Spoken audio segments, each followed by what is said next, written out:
So, hello Catherine, thank you for taking the time to apply to become a part of VSA. So my name's Andy, I'm the treasurer for 2018 And I'm Alan, I'm the auxiliary. so we'll be interviewing you today. So during the interview we'll be writing notes, so if we're not looking at you directly, don't worry, we're still paying attention, we're just marking you as we go. And Yeah. please note that the interview will also be recorded, as you can see. And do you have any questions before we begin? No, everything's fine. Alright, cool. So we'll move on to our first question. At UNSW, there are over 300 societies to choose from. What made you choose to join VSA and why? Well, I had a VSA previously, and I went to university at Macquarie beforehand, and that was a prominent society there as well.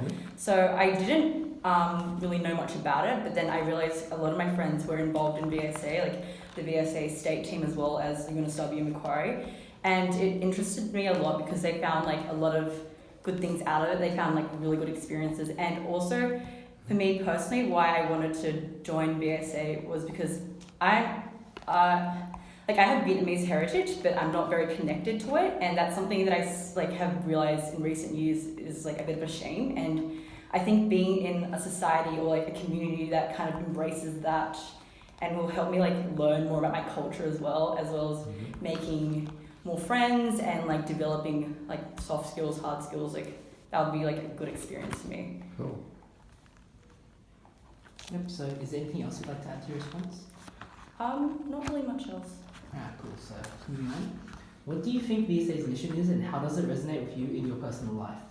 I believe VSA's mission statement would probably be along the lines of like trying to spread Vietnamese community, let people be more aware of it, and I guess engage other people into our rich culture, and as well as engage people into our community, just more awareness overall. And I think it's just a good experience that a lot of students should be able to be involved with, whether or not they have Vietnamese heritage or not.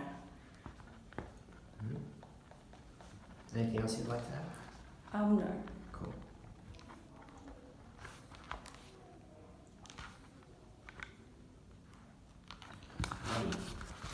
So we understand that university is demanding, but to a certain extent, society work requires a fully present team in order to function. What are your other commitments at university and how will you prioritize VSA? Currently, I'm not really involved in any other societies, so I would say I'm fully available. I have a full load at uni, but however, I'm pretty good at time management. I learned that especially from my first year at Macquarie, I feel like that was my test run. So I feel like this year, I'm better with time management and how I organize my extracurriculars as well.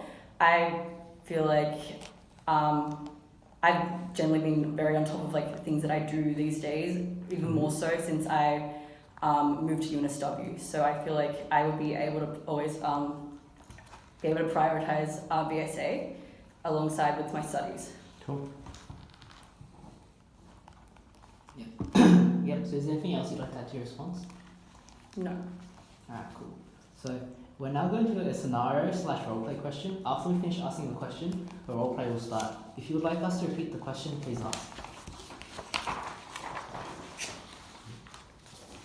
At VSA UNSW, we try to have innovative events throughout the year so that members can maximize the benefits of their membership and expand from just free food. In 1 minute, pitch to us 2 events that you would like to implement during your time in VSA. So you can have time to think about it, and when you're ready, we'll start the timer.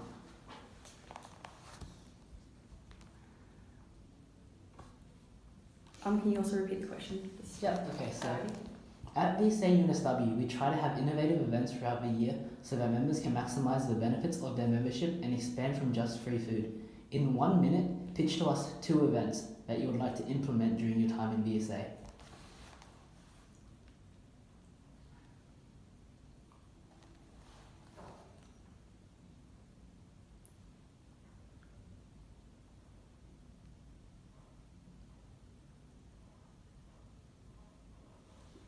Okay, so for my first event, I would say I would pitch a cultural day where I guess people can bring in traditional dress and I guess have that on display and just have people admire it and as well try on and just have a better connection to what Vietnamese culture could be and is, as well as So that was my main idea. A second event could possibly be alongside a day where we can do traditional arts and crafts, so people can bring home a momentum of, I guess, Vietnamese culture and be engaged and learn something along the lines of that, I guess, the culture and like our history as well. Yeah. Yes. Sorry, I don't know how much time I have left. Oh, you can keep talking if you want. Oh, you just want to take the time. Yeah, so I guess, those two main events, I guess, because a lot of people don't really know that much about Vietnamese culture besides food especially, and I think engaging with the more cultural side of it and like the traditional side will be a good way of engaging more students on campus. Alright.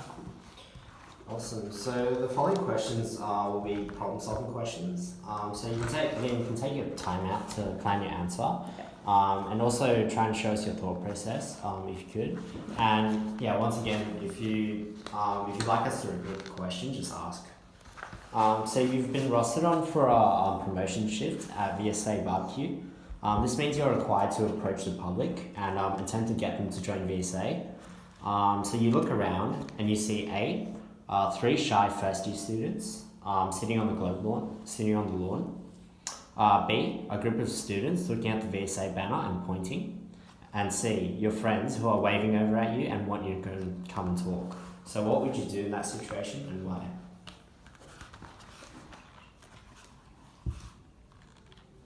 I guess what I would do first is I would approach my friends and ask them to come and support VSA, because and tell them if you want to talk to me, I would have to, I'm busy right now, you're not a priority. So I would get that out of the way.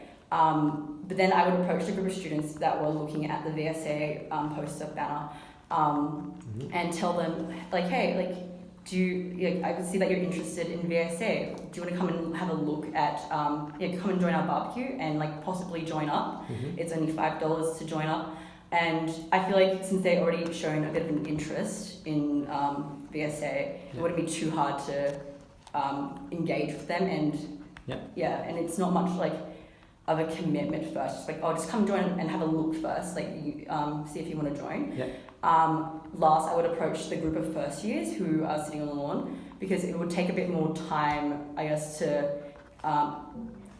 get comfortable with them, and then propose the idea of you want to come have a look at VSA, ask them a bit about what they were doing, just trying to get to know them and make them feel comfortable, because it can be strange for someone to suddenly approach you, and after doing that, perhaps they'll be interested in just having a look and possibly joining up with VSA. Cool. Yep, so is there anything else you'd like to add to your response? No, not really. Alright, cool. So, during your time as a UNSW PR officer, it will involve a lot of teamwork with your fellow PRs.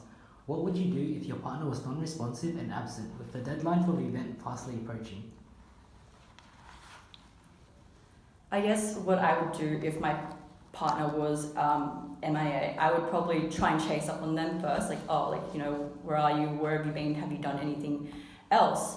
If they don't really end up responding, I would probably turn to another possible teammate and ask them if I could get some help, if possible.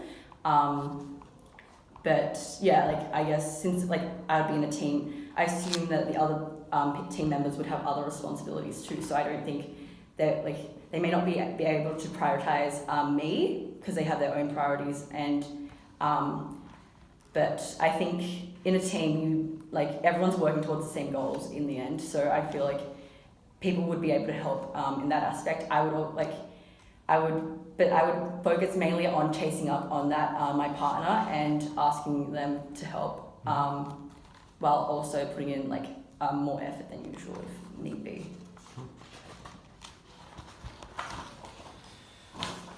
Okay. Sweet. So you've just arrived at the Nam Nung Sliders event. As the event is starting to pick up, there are lots of members present, but you notice a fellow PR mocking and bullying a general member, and you can visibly see the mood of the general member drop. So in that situation, what would you say and do? Can you repeat the scenario? Yep. So you're at the Nam Nung event. and there are a lot of people, like it's getting really busy. Notice a fellow PR, so someone that you're working with, mocking and bullying a general member. And you can see the mood of the member, like, you know, he's not like, you know, he's really uncomfortable and like just like not feeling it. So what would you do in that situation?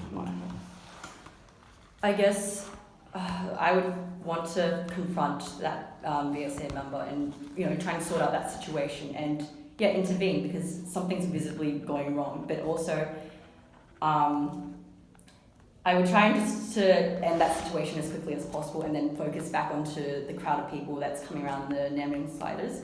I think it's best to just like remove that situation, just get that person away from the VSA member and then direct all our attention back onto the event. And alongside with like bringing the VSA member back to the event, that would also mitigate the problem of like the growing crowd and just move on from there on. Yeah, cool.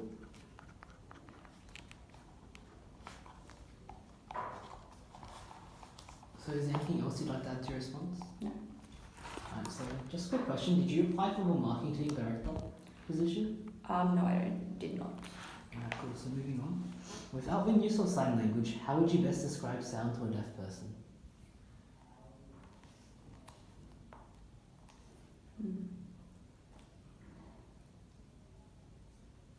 I guess, well, even though I don't know sign language, I would try and use hand gestures in any way because there's not a better substitute towards using that in the moment. If there's paper on hand, I would probably kind of describe it in words if possible, like to best for their understanding. Just using as many, I guess, the best of my abilities to try and communicate what I'm trying to say to them.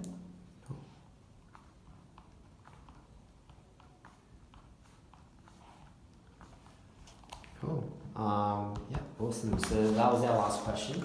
So we'd like to thank you for taking the time to apply and attend the interview today. We've had an extraordinary amount of applicants, so to get to the stage is a really good achievement. So well done. And you'll hear from us by next Monday, the 18th of March. 19th, sorry. And just to note, due to our high number of applicants, obviously it'd be best not to share options. Yeah. So because it'll only disadvantage yourself. And do you have any questions for us before we let you go? Awesome, that should be good. All right. Thank you very much, Gail. Thank you.